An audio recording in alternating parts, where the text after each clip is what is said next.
जितने भी लोग हैं।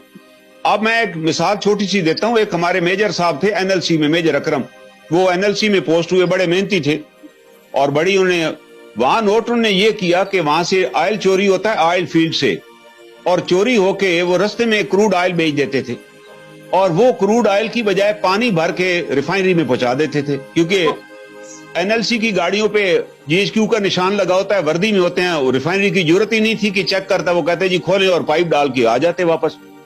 उसने कैलकुलेट किया तो पता चला 2 करोड़ की रोजाना ऑयल की चोरी हो रही है। उस मेजर साहब ने जाके रेड किया, उन्होंने बंदे अरेस्ट किए इंटीरियर सिंध में जहां जहां उनकी गाड़ियां खड़ी होती थी, और सारे बंदे अरेस्ट करके उन्होंने एफआईआर दर्ज कराई। उसके बाद वो जो ऑयल माफिया था, मेजर साहब को नहीं पता था ऑयल माफिया का कि कितना बड़ा, उस पर प्रेशर आया, उसने कहा मैंने एफआईआर दे दी है, इसमें जो एनएलसी के अफसर हैं उनके खिलाफ भी मैंने दे दिया है, जो जेसीयू पकड़े गए उनके खिलाफ भी दे दिए गए। तो इतने में डीजी एनएलसी थे मेजर जनरल जहीर, वो उन्होंने एनएलसी हेडक्वार्टर विजिट किया, उन्होंने कराची में, उन्होंने बताया कि सर ये हो रहा है, यहाँ ऑयल चोरी हो रहा है रोजाना 2 करोड़ का, और ये जो गाड़ियां खरीदी गई हैं इसमें भी गलत इनवाइसेस दी गई हैं, हर गाड़ी में गवर्नमेंट को 20-20 लाख का नुकसान हुआ। तो उन्होंने कहा मैं कार्रवाई करूंगा।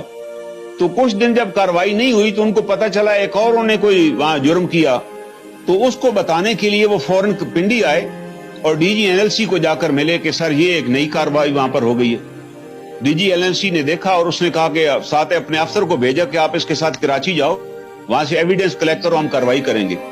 वो जैसे ही एयरपोर्ट पे उतरे और बाहर निकले तो वो जो 7 अफसर था उसने उसको अरेस्ट कर लिया, उसके सर के ऊपर ब्लाइंड फोल्ड किया, उसे ब्लाइंड फोल्ड के उसको लापता कर दिया मेजर को, और नतीजतन मेजर साहब को ले जाके अपने उन्हें किसी सेल में डाला। उसको इतना टॉर्चर किया गया कि तुम्हें जब बता दिया गया था कि तुमने इस पे बस एफआईआर करा दिया, अब आराम करो, why you went to the DG नहीं बंदे भेजे थे साथ, और उसमें उसको इतना टॉर्चर किया गया कि ही लॉस्ट हिज सेंसेस, और इतनी क्रिटिकल कंडीशन में फिर जब उन्होंने देखा कि ये तो बंदा, पहले प्राइवेट किसी हॉस्पिटल में दिखाया, उसने भी जवाब दे दिया कि ये तो मर जाएगा, उन्होंने जाके पीएनएस शिफा में उसे दाखिल कर दिया, वहां उन्होंने देखा कि क्रिटिकल कंडीशन में है। और चंद दिन गुजरे, जब उसने थोड़ी सेंसेस गेन की तो उसने अपनी फैमिली को बताया कि जी मैं तो यहाँ पड़ा, उसकी बीवी वहां पहुंच गई। उसने फिर एक लेटर लिखा कि मेरे खामद के साथ ये क्यों हुआ है। तो आप हैरान होंगे कि कोर कमांडर कराची जो पार्ट था इस पूरी गेम का, उसने सीओएमपी को कहा कि इसको जाके हॉस्पिटल से उठा लो। सीओएमपी ने कहा कि सर वो हॉस्पिटल में दाखिल है, मैं कैसे उठा सकता हूँ। करण साहब कौन सा कोर कमांडर? ये एहसन सलीम हयात साहब थे, वाइस चीफ जो बाद में बने। अब उन्होंने, अब सीओएमपी बड़ा कानूनी आदमी था, उसने कहा जी मैं ऐसे तो नहीं उठाऊंगा, मुझे रिटर्न ऑर्डर दें। तो कोर हेडक्वार्टर ने रिटर्न ऑर्डर दिया कि पिक अप दी अफसर, उसको वहां से रिसीव करो। वो गया वहां पे, उसने डॉक्टर ने एहतजाज किया, उसने कहा सर आप जो इसकी इंस्ट्रक्शन देना चाहते हैं वो लिख कर दे दें, हम इसका खुद ट्रीटमेंट कराएंगे। वो हॉस्पिटल से फिर उठा कर ले गए और एमपी की किसी बैरक में जाके डाल दिए विदाउट एनी ट्रीटमेंट। जब वो दोबारा मरने वाला हो गया तो उन्होंने उसको कंसिडरिंग डेड बॉडी बाहर फेंक दिया किसी जगह, और अल्टीमेटली वो जो सिपाही फेंकने गए थे ना, उनमें से किसी सिपाही ने दोबारा एनएलसी से राब्ता किया, वहां उसकी फैमिली का एड्रेस लिया, उसकी मिसेस को जाके बताया कि आपका मियां तो वहां पड़ा हुआ। वो फिर बेचारी आई, उठाकर ले गई और उठा के अपने गांव लोधरा चली गई। उसने वहां जाकर उसका ट्रीटमेंट करवाया, और जब वो बेचारा रिकवर हुआ, अभी तक ही वाज इन शॉक। उसने कहा जी फौज फौरन रिस्पॉन्ड करेगी। जैसे ही रिकवर हुआ उसने फिर दोबारा आर्मी चीफ और अपने इसको खत लिखा एजी को कि जनाब मेरे साथ ये सलूक हुआ और मैं घर में मर रहा हूं।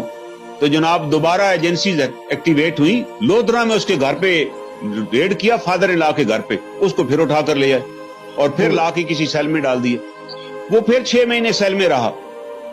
फिर एहसन सलीम हयात साहब by that time vice chief बन गए, उनको सारा केस पुटअप हुआ, साथ इंक्वायरी रिपोर्ट भी पुटअप हुए कि ये 8 अफसर हैं, जो और भी 8 अफसर, इन सब का कोर्ट मार्शल किया जाए।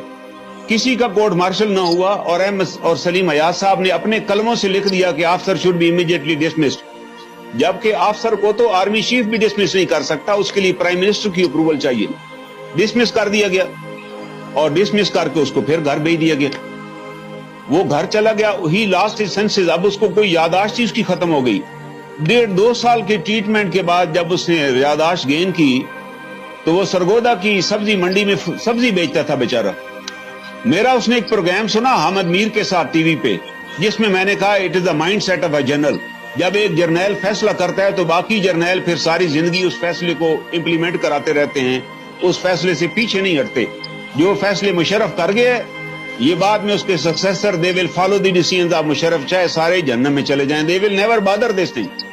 تو اس نے وہ میرا پروگرام سنا، وہ میرے پاس پنڈی آ گیا اور اپنے مجھے اس نے ڈاکومنٹ سارے دکھائے۔ میں نے کہا تم دوبارہ کراچی لاؤ، لوگ بھول چکے ہوں گے تم، وہاں سے جا کے پی این ایس شفا سے اور ایم پی کی یونٹ سے سارا ریکارڈ اکٹھا کرو۔ وہ سارا ریکارڈ لے کر آ گیا۔ میں نے یہاں 2015 میں ریٹ دائر کی اور وہ جسٹس ایک جسٹس سے اس زمانے میں جسٹس ظفر اللہ خان خاکوانی صاحب، وہ 9 بجے صبح آتے تھے، وہ 9:30 بجے اندر سے کورٹ سے نکلے چیمبر سے، انہیں پوری میری پیٹیشن پڑھی اور پڑھ کے بڑے حیران ہوئے کہ دس از ہیپننگ، بے سرونگ افسر کے ساتھ یار یہ سلوک ہو گیا۔ میں کہا سر ڈاکومنٹ لگے ہوئے۔